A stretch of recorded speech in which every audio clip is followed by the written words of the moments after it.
Assalamualaikum warahmatullahi wabarakatuh. Pada hari ini saya akan menjelaskan pertemuan kita di praktikum Sistem Informasi Manajemen pada pertemuan keempat dan kelima. Oke, di mana pertemuan keempat kita akan membahas diagram organisasi dan pertemuan kelima kita akan bahas BPMN. Oke, kita awali dengan membahas apa itu diagram organisasi. Diagram organisasi atau juga bagan organisasi merupakan diagram yang menyampaikan struktur internal perusahaan secara visual, di mana dia eh, menyampaikan struktur internal atau seperti urutan dari paling atas kayak CEO hingga ke staff itu secara visual atau secara gambar dengan menjelaskan peran tanggung jawab, hubungan antar individu dalam suatu lembaga ataupun organisasi. Oke, jadi secara fungsi, diagram organisasi ini pada akhirnya penting untuk memperbaiki struktur organisasi grup agar tujuannya berhasil. Berikut ini gambaran pentingnya bagian organisasi antara lain sebagai berikut. Yang pertama itu menjelaskan tanggung jawab. Jadi tanggung jawab tiap orang atau anggota dalam organisasi itu apa? Seperti tanggung jawab manajer, tanggung jawab direktur, tanggung jawab staf, dan lain-lain. Yang kedua, menjelaskan kedudukan dan koordinasi agar mempermudah alur komunikasi antar tim. Jadi kalau misalnya udah kita lihat nih diagram organisasi, yang di atas itu misalnya kayak direktur atau manajer. Kemudian di bawahnya itu ada kayak ketua divisi, baru di bawahnya ada staff. Jadi, kita gampang gitu untuk mempermudah alur komunikasi. Kita harus menghubungi siapa dahulu gitu. Apakah kita langsung menghubungi manajer ataukah kita hubungin dulu si staffnya gitu. Oke, kemudian yang ketiga, menjelaskan jalur hubungan antar individu dalam organisasi agar proses kerja lebih efisien. Jadi dengan adanya diagram itu, kita kayak jadi lebih tahu gitu. Oh, ternyata jabatanku di bawah si ini gitu loh. Mungkin kayak kita kan nggak tahu nih gitu kan. Organisasi itu eh, banyak gitu kan orangnya. Kadang kita mikir apakah kita jabatannya itu lebih tinggi daripada dia gitu. Jadi dengan adanya diagram organisasi itu, hal-hal hubungan antar individu itu lebih jelas. Kemudian yang keempat, melihat porsi pimpinan dalam pengendalian dan pengawasan pada karyawan. Oke, jadi kalau misalnya diagram organisasi, kemudian dia itu merupakan ketua dari divisi logistik gitu kan.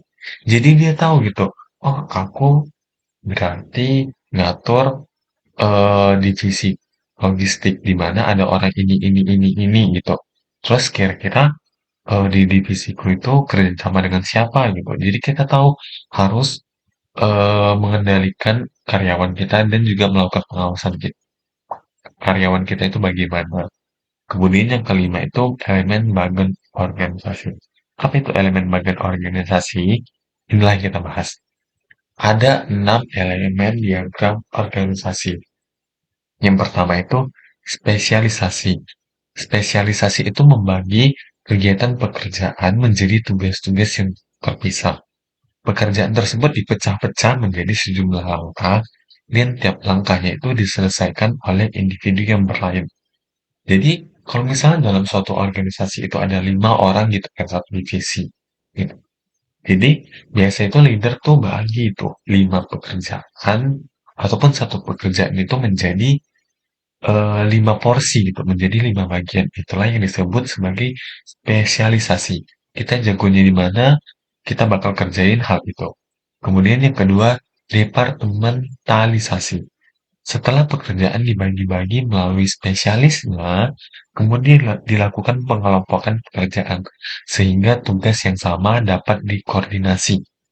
Oke, mungkin kalau teman-teman yang di bidang desain itu mungkin udah paham gitu kan. Kira-kira setelah kita dikasih tugas itu kita biasa koordinasi sama siapa?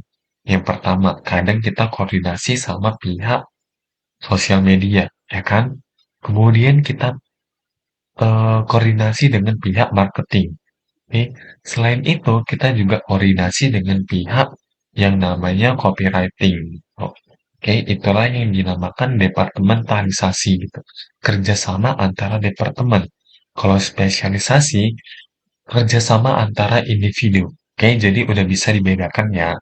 Kemudian yang ketiga itu ada rantai komando.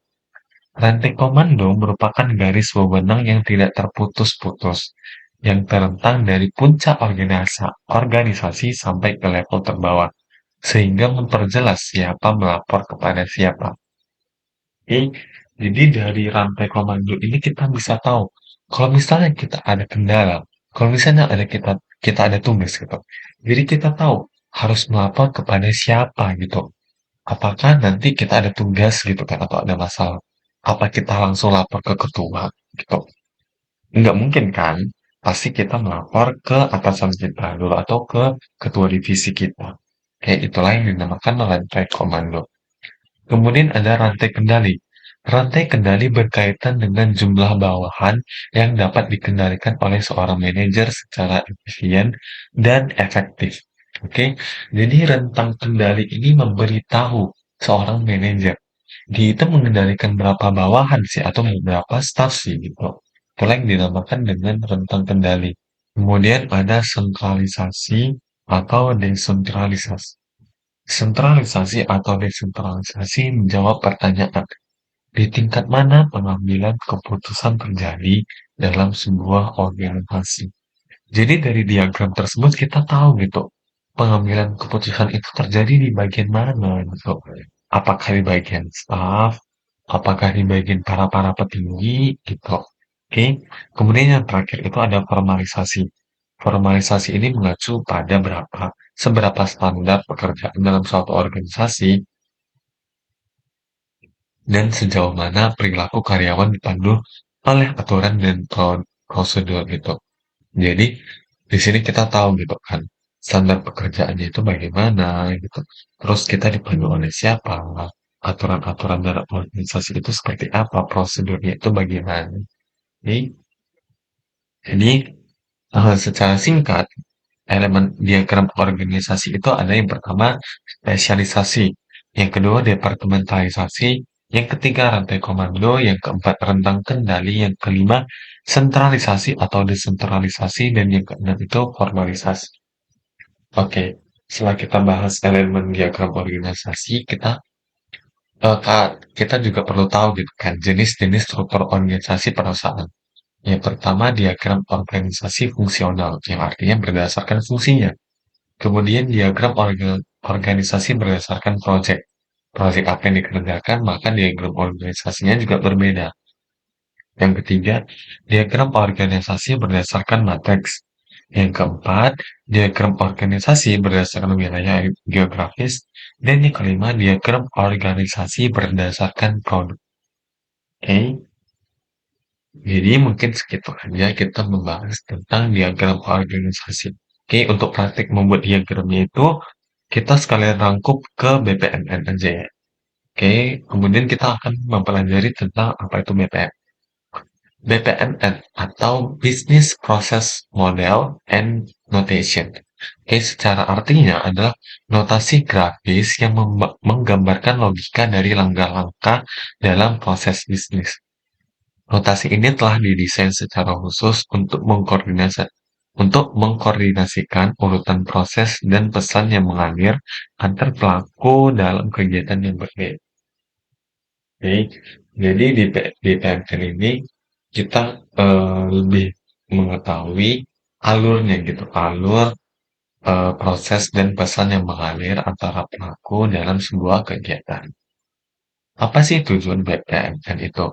Tujuannya itu menyediakan suatu notasi yang mudah dipahami oleh masyarakat, terutama para pegiat software.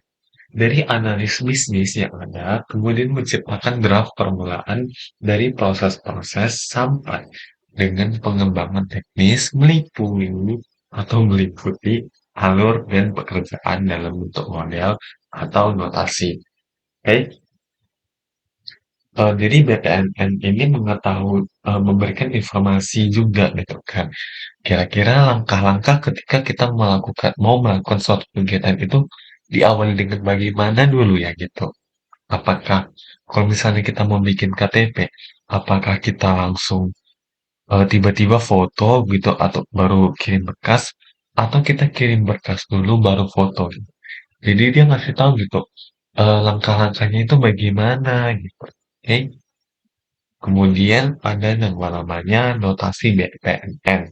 Ada 5. Flow Object, Data, Connected Object, Streamlines, dan Artifacts. Flow Object adalah elemen grafis utama yang menentukan perilaku dalam proses bisnis. Ada 3 nih utamanya.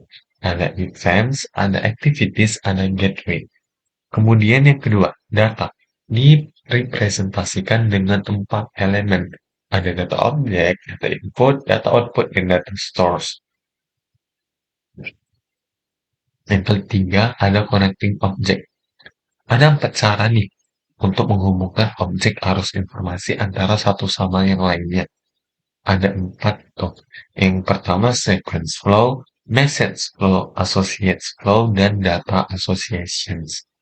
Kemudian yang keempat itu streamlines. Ada 2 cara pengelompokan unsur-unsur pemodelan utama melalui streamlines, pull, dan lens.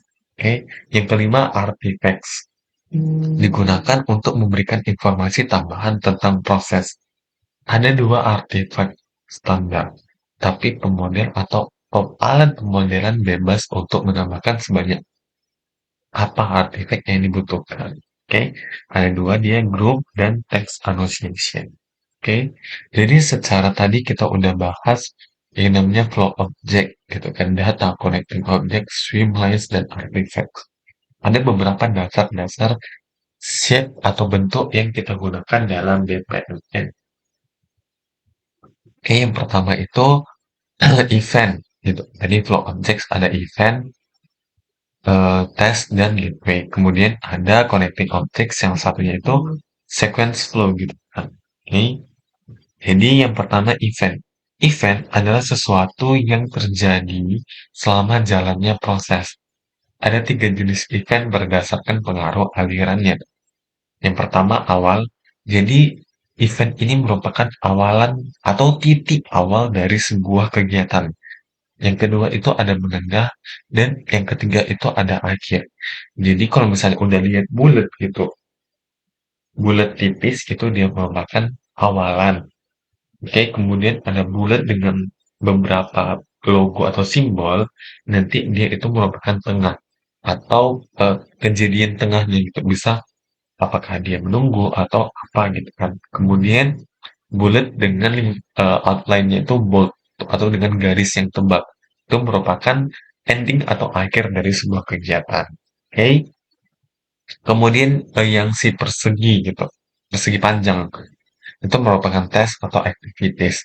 Adalah sebuah istilah umum yang untuk suatu kegiatan yang memperlihatkan perusahaan melakukan proses. Oke, jadi kalau misalnya ada suatu proses, itu dia dilambangkan dengan si persegi panjang. Oke, yang ketiga ada gateway. Gateway digunakan untuk mengontrol perbedaan dan konvergensi dari urutan arus dalam proses.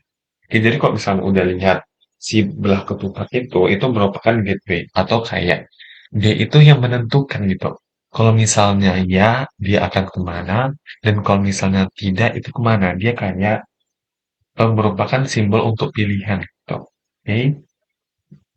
Kemudian yang terakhir ada sequence flow. Sequence flow itu merupakan tanda aliran gitu.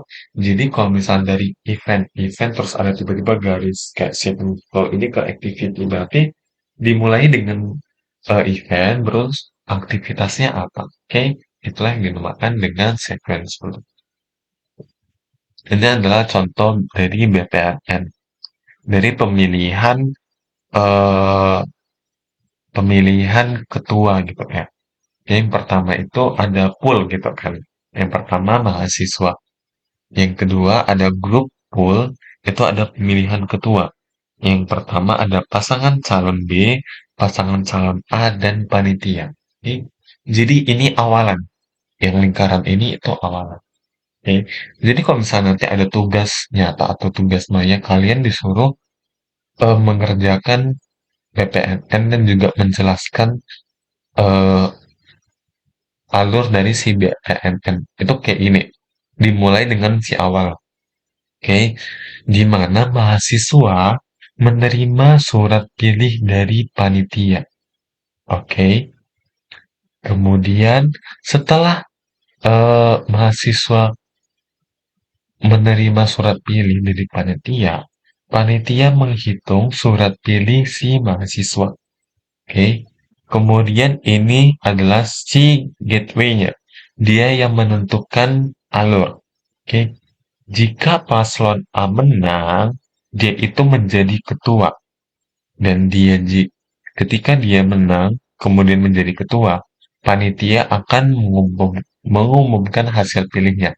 Bahwa si pasangan calon A ini menang. Oke.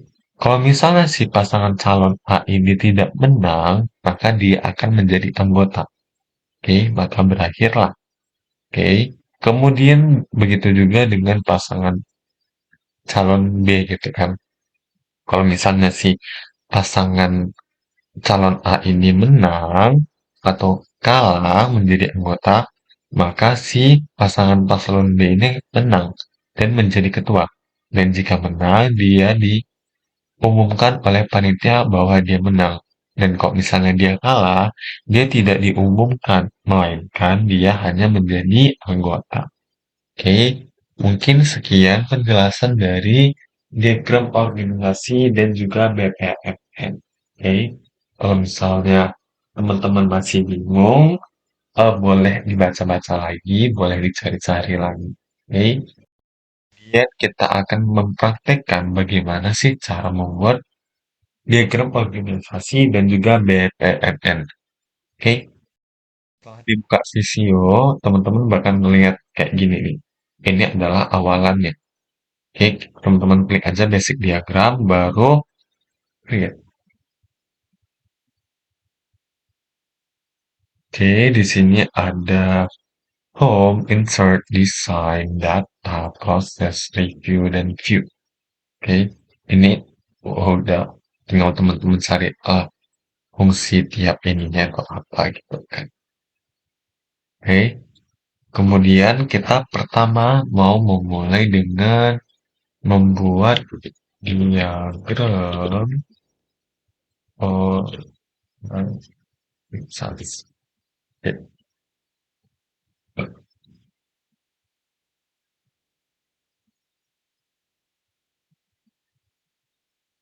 Jadi ukurannya kita bikin gini aja. Oke, nah, begini. Oke, nanti kalau misalnya bikin tugas saya, nanti kalian kreasikan gitu warnanya, jangan polos-polos. Oke, kemudian kita bikin misalnya diagram organisasi apa yang simple aja gitu. Eh, misalnya Hinti lah gitu, nah, gitu. Ecek-ecek aja, jangan serius kan. Oke, Hinti. Kalau misalnya berbeda, mohon maaf kan ya ini kayak kita andai-andai aja lah. Oke, nih. Oke, kemudian kita ke more shape. Di sini ada my shape, business, engineering, flowchart, general, maps and floor plans, network, schedule, software and database, kemudian visio extras, dan lain-lain. Oke, kita ke bagian si apa namanya? Ke bagian bisnis. Kemudian dia ada brainstorm, business process, chart and graphs, organization chart. Karena kita mau bikin struktur organisasi, jadi kita ke bagian organization chart. Itu pun ada pilihannya lagi, ada bell, bound, coin, notch, panel, perspective, petals, tip, shape, takuler, dan stone. Ini kalian nanti coba cek aja satu-satu. Kita coba sih yang panel dulu. Atau bisa juga kalian gabung-gabungkan gitu. dengan koin, dengan bound gitu. Oke. Jadi kita coba aja sih panel dulu ya. Oke. Pertama kita bikin dia itu merupakan si eksekutif panel. You must open the organization chart template to use it. Oke. Jadi ini adalah eksekutifnya. Oke. Di sini misalnya itu ketua inti, ketua inti. Oke, kita bikin ukuran 12. 12. Oke, biasa di bawah ketua itu ada siapa gitu kan. Ada yang namanya, kita kecil sedikit. Ini dulu kita kecil sedikit, baru besar. Ini 9. 9. Pertama itu ada ketua. Kemudian di bawahnya itu biasa ada wakil ketua. Kemudian apakah ketua dengan wakil itu sejajar kayak ini? Kan enggak ya, kan di bawahnya. Oke. Kemudian ada yang namanya bendahara dan sekretaris. Jadi yang biasanya bendahara sama sekretaris itu di bawah kiri. Oke. Jadi sini kita bikin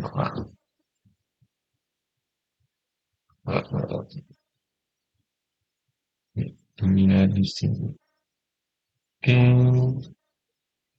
Ini itu misalnya sekretaris, sekretaris. Baru di sini tuh beberapa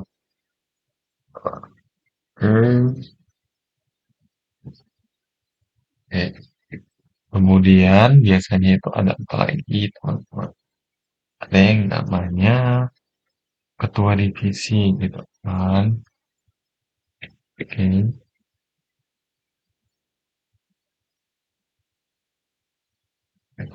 nah, kan. Oke,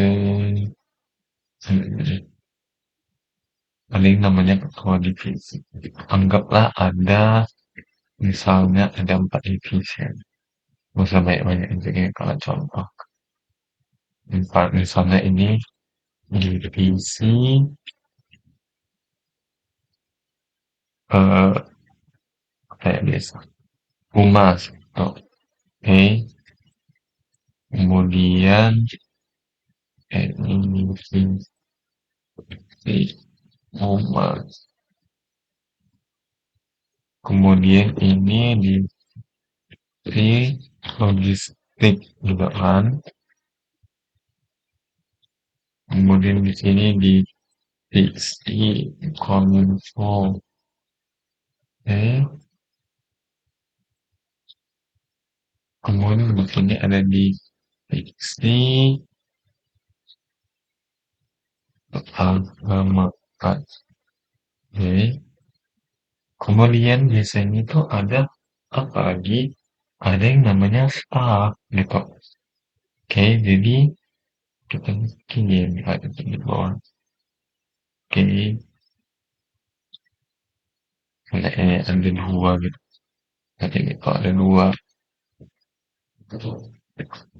Kemudian ini juga ada dua. Oke, kemudian ini ada satu. Kemudian ini ada satu.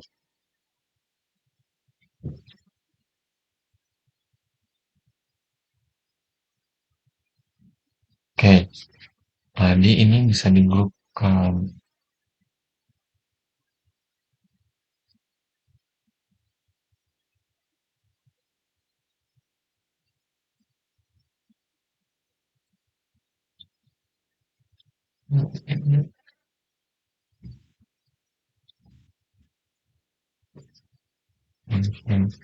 Oke, jadi ini tuh bisa digrupkan teman-teman.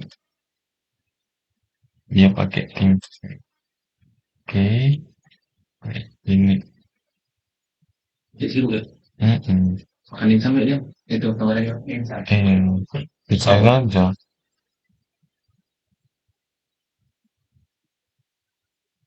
Oke, jadi bisa bikin di sini. Ini Bismillah Humas. Jadi biar lebih jelas kok. Humas itu ada berapa orang, kan? Kemudian ada ini. Oke,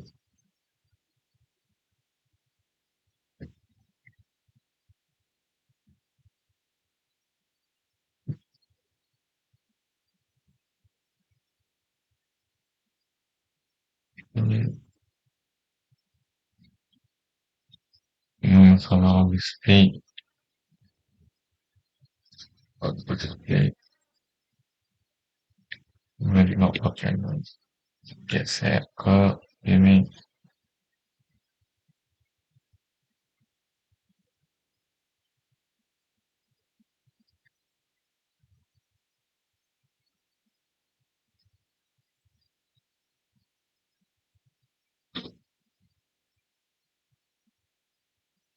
Ini. Kemudian di sini untuk kominfo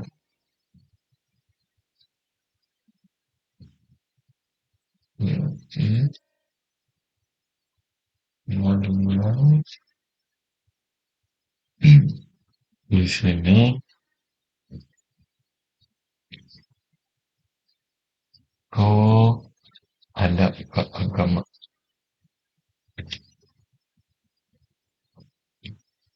Nah, kalau gini kan kayak lebih rapi gitu kan. Oh, ternyata eh si ketua divisi kominfo divisi humas itu ada dua bawahan gitu. Kemudian si logistik ada satu, si kominfo ada satu, si keagamaan ada dua. Jadi dia lebih jelas gitu. Kira-kira ini tuh bagaimana gitu. Kira-kira bawahanku ada berapa gitu. Oke, kemudian kita hubungkan kayak namanya konektor. Ketua inti itu berkomunikasi dengan wakil ketua. Oke, kemudian barulah si wakil ketua berkomunikasi dengan bendahara. Oke, kemudian berkomunikasi dengan sekretaris. Oke, kemudian selanjutnya bagaimana gitu kan? Apakah si sekretaris ini bersama dengan tiap ketua gitu? Apakah dia bersama dengan tiap ketua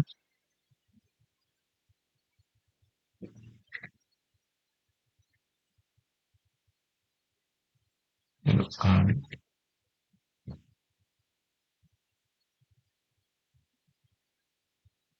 Oke, nah apakah si sekretaris ini kerja sama dengan setiap ketua? Oke, apakah si bendahara? Oke, anggaplah si sekretaris yang kalau misalnya komunikasi, kalau misalnya ada apa-apa, si ketua ini dia komunikasinya itu dengan sekretaris. Sedangkan si bendahara itu dia mungkin kayak langsung ke humas aja gitu. Humas gitu. Oke, begitulah dia. Kemudian kalau misalnya kayak gini, kita kan jadi tahu gitu. Oh, setiap kalau misalnya aku mau komunikasi itu ke sekretaris gitu atau kalau misalnya apa-apa ke bendahara. Oh, kalau aku hanya bisa ke sekretaris aja gitu. Itu juga dengan yang lain. Terus kok misalnya anggotanya itu bagaimana gitu. Oh, aku berat hanya bisa komunikasi dengan ini loh, dengan ketua aku aja loh gitu.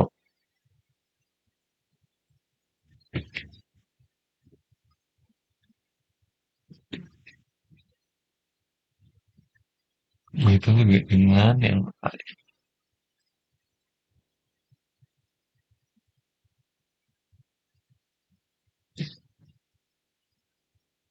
oke, nah inilah dia contoh dari si diagram organisasi. Kayak jadi simpelnya kayak gini, teman-teman. Untuk contoh-contoh lain itu bisa kalian lihat atau kalian coba-coba sendiri. Ada kayak ini. start panel, ada kayak ini, multi shape, ada kayak ini, reposition. Jadi tinggal dari drag and drop aja. Oke, inilah dari contoh diagram organisasi. Kalau misalnya kalian mau coba shape yang lain dari organisasi ini juga boleh. Contohnya kayak koin. Yang penting sesuaikan eksekutif itu siapa, manager siapa, kalau misalnya mau position siapa, terus asisten itu siapa. Oke, kalau misalnya udah, kita akan lanjut ke BPMN. Oke, selanjutnya kita akan membuat apa sih alur BPMN dari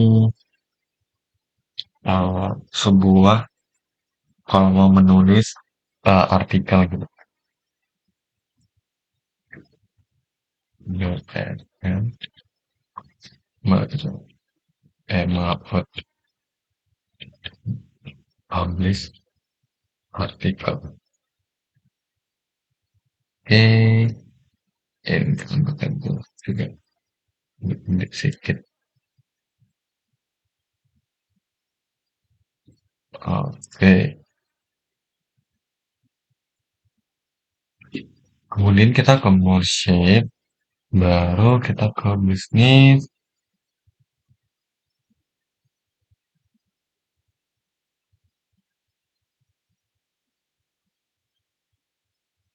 Kita ke flowchart, baru ke BPMN basic shape. Oke, nah di sini ada banyak nih. Tinggal teman-teman lihat gitu kan. Ada full, ada data object, ada message flow, ada sequence flow, dan kawan-kawannya. Oke, yang pertama kita bikin full dulu. Oke, ada dua. Jadi format ini.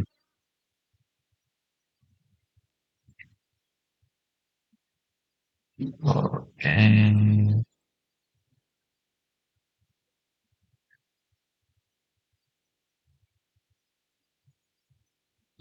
kita bikin ini adalah penulis. Yang pastinya kalau mau bikin penulis. Kemudian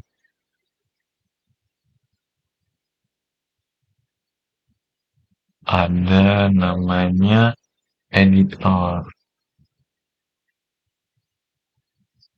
Oke, jadi kalau misalnya mau nulis, udah pasti diawali dengan si penulis. Nah, kita letakkanlah si start dulu. Oke, start. Oke, kita mulai dengan dari si penulis. Dia mau ngapain gitu kan? Dia mau melakukan apa? Bikinlah si activity gitu kan. Di sini dia membuat aktivitas itu membuat artikel.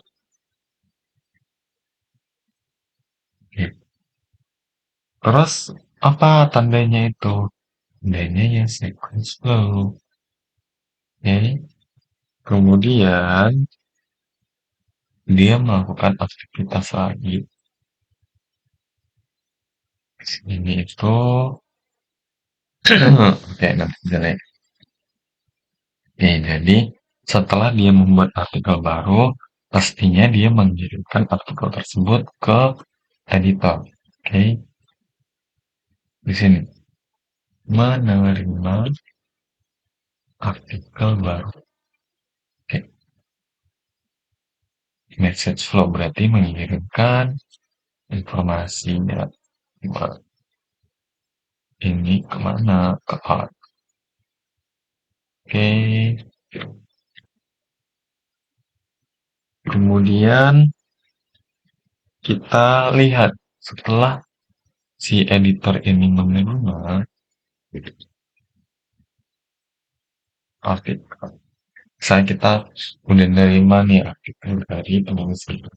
Kira kita kan kita mau ngecek nih gitu kan kira-kira artikel ini bagus atau enggak gitu. Pastinya dibutuhkan dengan opsi atau pilihan. Kita gunakanlah yang namanya si get pooling. Eh, Kita ngecek kan gitu. pengecekan langsung. Ya, pengecekan. Kemudian di sini kita bikin. Kalau misalnya dia eh, diterima atau pengecek pas dicek itu bagus artikelnya, maka kita publish. Oke, di sini kita bikin sequence flow. Gitu juga dengan di sini. Oke. Terus kok misalnya pas pengecekan itu kayak ada revisian atau nggak diterima gitu, apa yang dilakukan? Maka si author atau si editor itu dia akan mengirim sebuah revisi. Mengirim revisi. Oke,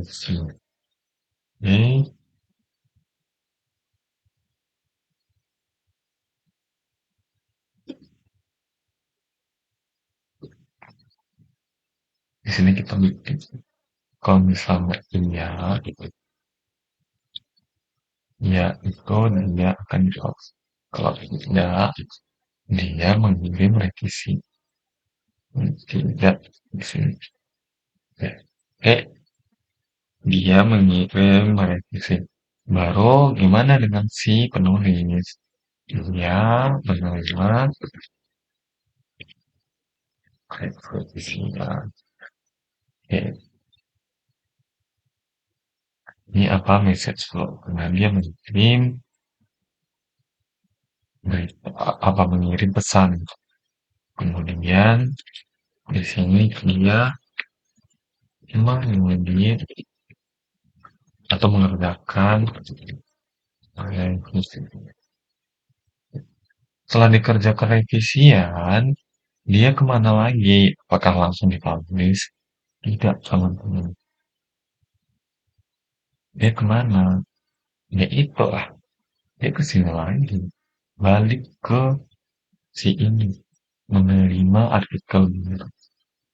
Nah, inilah BPMN dari mempublish artikel. Dari awal si penulis membuat artikel baru. Kemudian dia mengirim artikel tersebut ke editor. Kemudian editor melakukan pengecekan sebuah artikel. Apabila artikel itu bagus, maka akan dipublish. Dan apabila tidak, maka editor mengirim revisian. Kemudian setelah editor mengirim revisian, si penulis menerima revisian. Oke. Kemudian setelah menerima revisian, dia mengerjakan revisian tersebut. Oke. Setelah dikerjakan, dikirim lagi ke si editor. Dicek lagi, kalau misalnya tidak, balik lagi. Dicek. Dia menerima revisi, mengerjakan revisi, baru menerima. Baru cek lagi, sehingga dia bagus. Lalu ketika bagus, maka dipublish. Dan ketika sudah dipublish, maka berakhirlah kegiatan tersebut. Oke, simple kan BPMN ini? Simple, gampang katanya. Masa keberatan. Oke, jadi sekian aja penjelasan dari BPMN dan juga diagram organisasi. Apabila ada kesalahan kata, mohon dimaafkan. Sampai jumpa dan terima kasih. Assalamualaikum warahmatullahi wabarakatuh.